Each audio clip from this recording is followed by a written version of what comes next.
Les temps changent et avec les protocoles.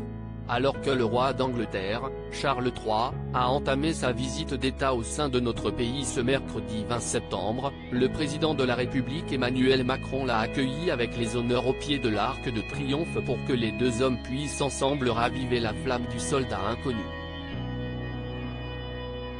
Au cours de cette cérémonie très protocolaire, Emmanuel Macron et son épouse Brigitte se sont pourtant laissés aller à quelques gestes naturels à l'égard de leurs invités, Brigitte Macron ayant salué la reine Camilla en lui faisant une bise, tandis qu'au cours de l'événement, à plusieurs reprises, le président de la République a posé sa main sur le bras de celui qu'il a reçu le soir même pour un somptueux dîner à Versailles. Un véritable faux pas à l'époque de la reine Elisabeth II et qui avait le don de hérisser le poil chez les Britanniques, outrés que l'on puisse manquer de respect à ce point à l'égard de leur monarque et de sa stature majestueuse. Mais les choses semblent avoir changé depuis que la couronne a changé de tête. Malgré les cris d'effroi de la BBC et des tabloïds anglais qui en ont profité pour rappeler qu'on ne touche pas un membre de la famille royale, et encore moins le roi, à moins que ce dernier ne commence le geste, les équipes des services entourant le roi et la reine Camilla ont indiqué que le roi n'était pas gêné par ces élans physiques de sympathie et cette forme de proximité, à la différence de feu sa mère. Quant à la bise échangée entre Camilla et la première dame, si tout le monde s'accorde à dire qu'elle n'était pas vraiment protocolaire, le geste entre les deux femmes a tout de même semblé assez naturel.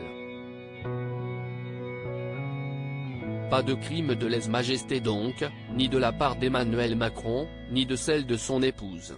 Charles III et Camilla en France, les moments forts de leur visite d'État de Charles III. Cet autre homme d'État qui s'est permis d'être proche de lui Emmanuel Macron n'est d'ailleurs pas le seul homme d'État à s'être permis ses familiarités avec le roi. En juillet dernier, le président des États-Unis, Joe Biden, s'était lui aussi montré très tactile avec Sa Majesté d'Angleterre, n'hésitant pas lui aussi à multiplier les gestes amicaux et les tapes dans le dos avec le monarque. Les deux hommes avaient également partagé des fous rires ensemble. Une image que l'on a du mal à imaginer avec à la place de Charles III, la reine Elisabeth II. Comme quoi, même la monarchie britannique peut connaître des évolutions et se moderniser. Crédit photo, Dominique Jacovide.